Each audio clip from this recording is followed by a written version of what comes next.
Hey guys, this is Gundam Freedom, and this is the last part of my work in progress for the high-grade Deathscythe Hell. So last time, I only have the arms done, and as well as a shield and the head. But now I have progressed a little bit because my friend's Livlands came already, as well as the other Deathscythe that I ordered for this project arrived also.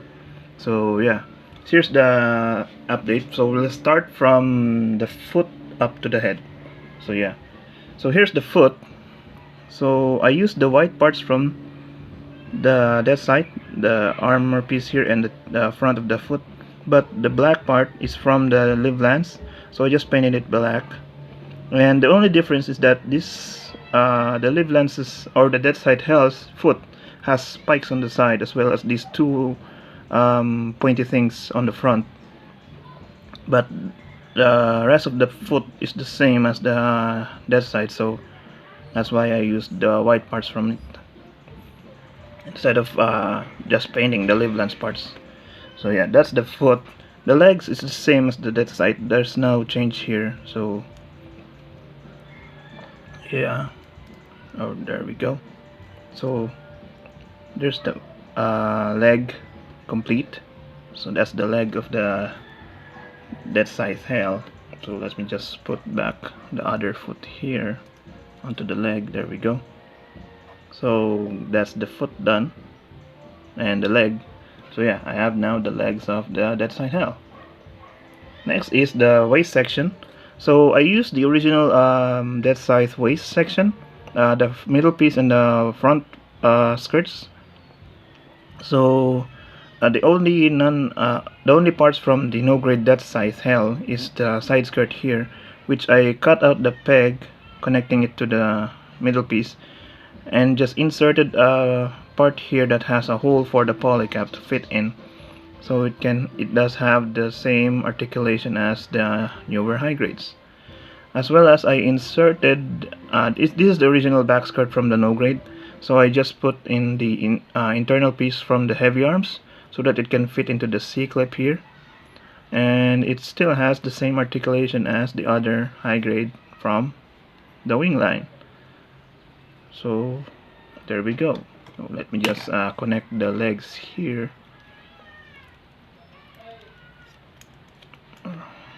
so that we can see it completed.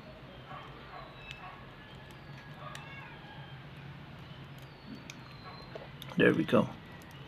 So that's the leg or the lower part of the body done. And then next is the chest piece. So all the white parts here on the chest is from the high grade Deathscythe. So the whole internal piece of the chest is from the high grade. The black parts or the dark blue parts are from the no grade one.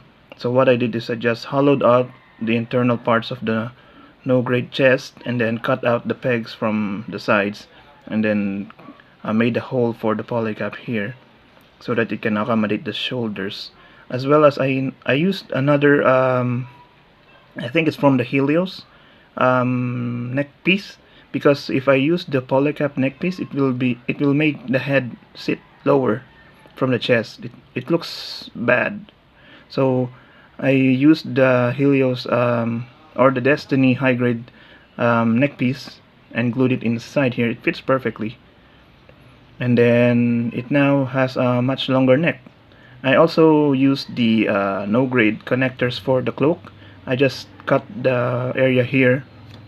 You can see from the no grade here, this part here, I just cut it out, and then I inserted a peg so that this connector piece can just peg in, because it has a hole already.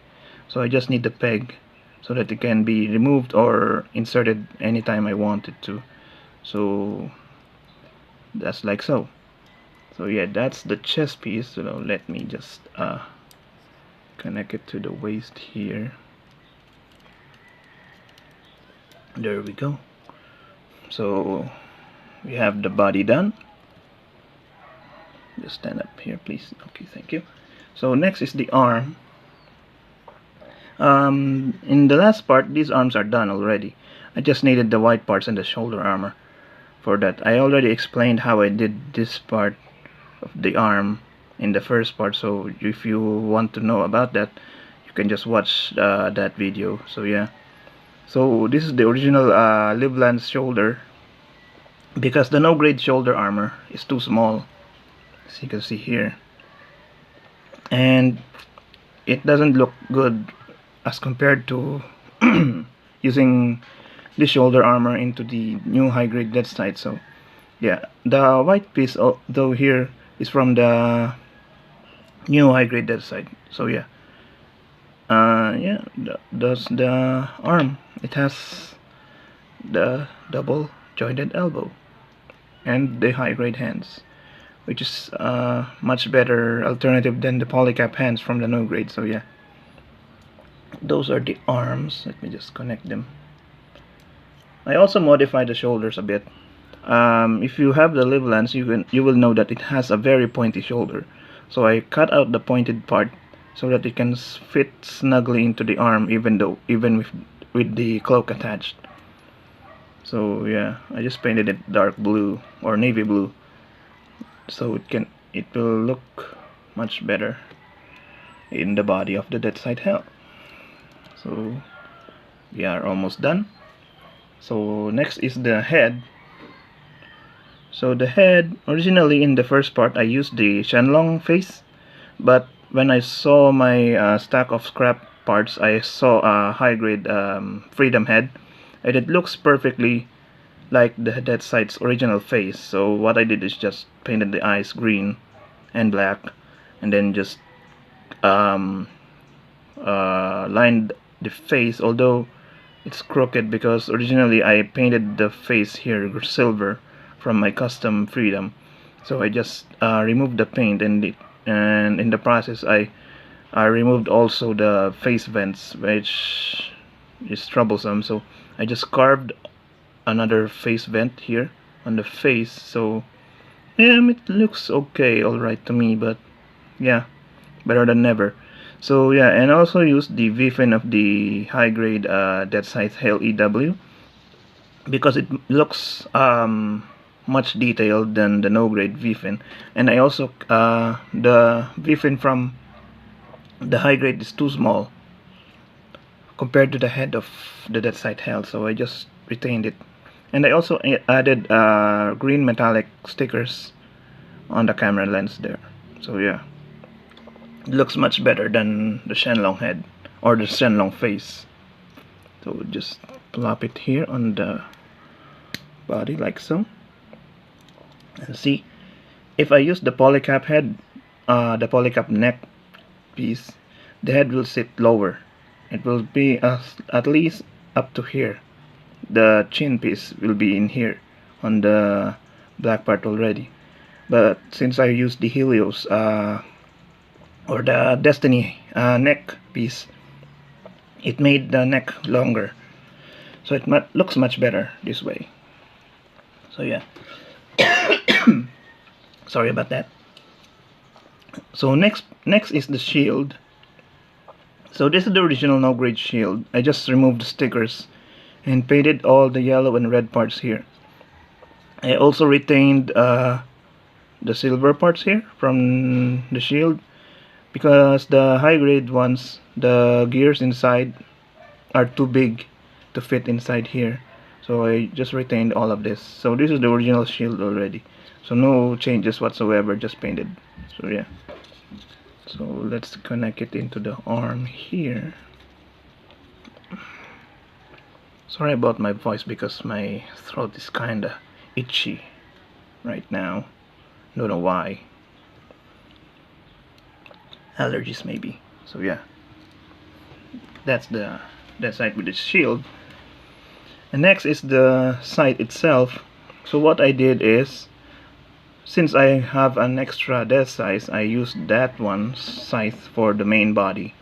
And then I got this one from the Livlands, then just glued it inside on top of here, because originally it has this one.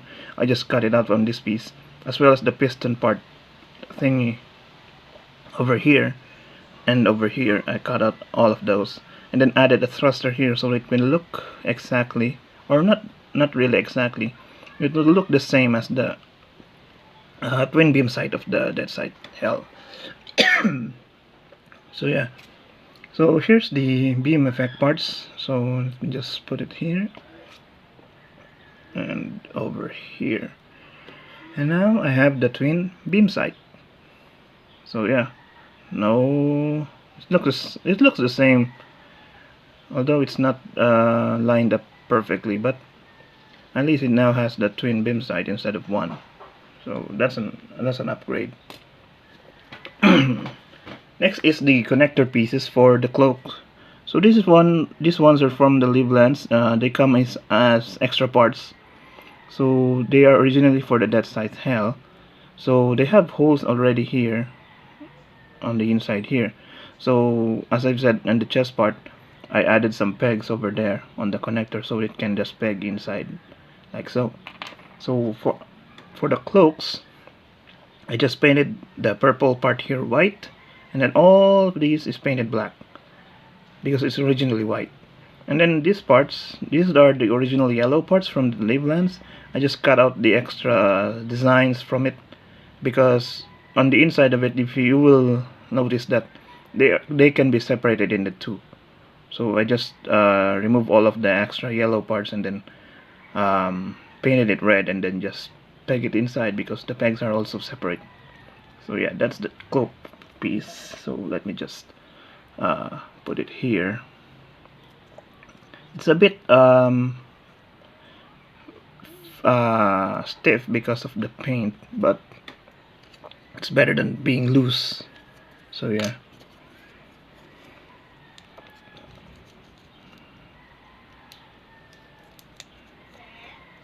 So,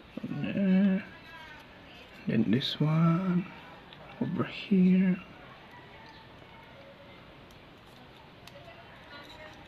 Then just peg it over there on the shoulder, just like so. Although because this guys, there's a problem with this modification. These guys are too short, the pegs on here. When I close up the cloaks, it doesn't lock up together just like the no grade does, like this one.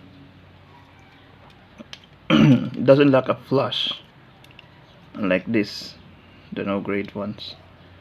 They go down, but I think they're just far apart like this. They're just like that. There's a gap between them. It doesn't close up flush, but at least it closes up a little bit. But I don't really care about how it looks when it's closed because I won't display him with his cloak closed anyway. I will always be displaying him with his cloak open because he looks much better when the cloak is open, unlike when it's closed up. So yeah, let me just connect this part again over here. Hopefully the peg will not snap out.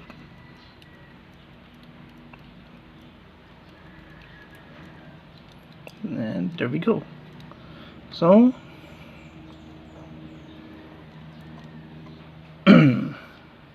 this is the high grade Deathscythe Hell. As you can see, from this and this, I now have a high grade Deathscythe Hell.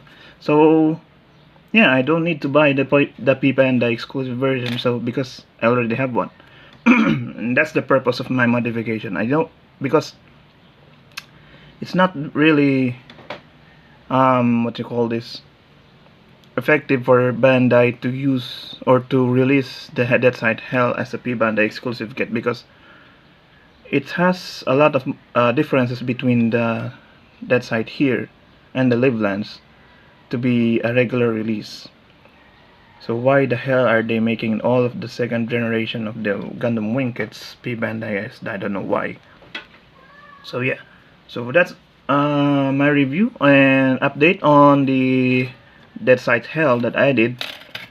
So make sure to stay tuned for the review proper of this guy and also my modified Ultron Gundam, I think by next week. So yeah, stay tuned for that, and thank you for watching. Bye.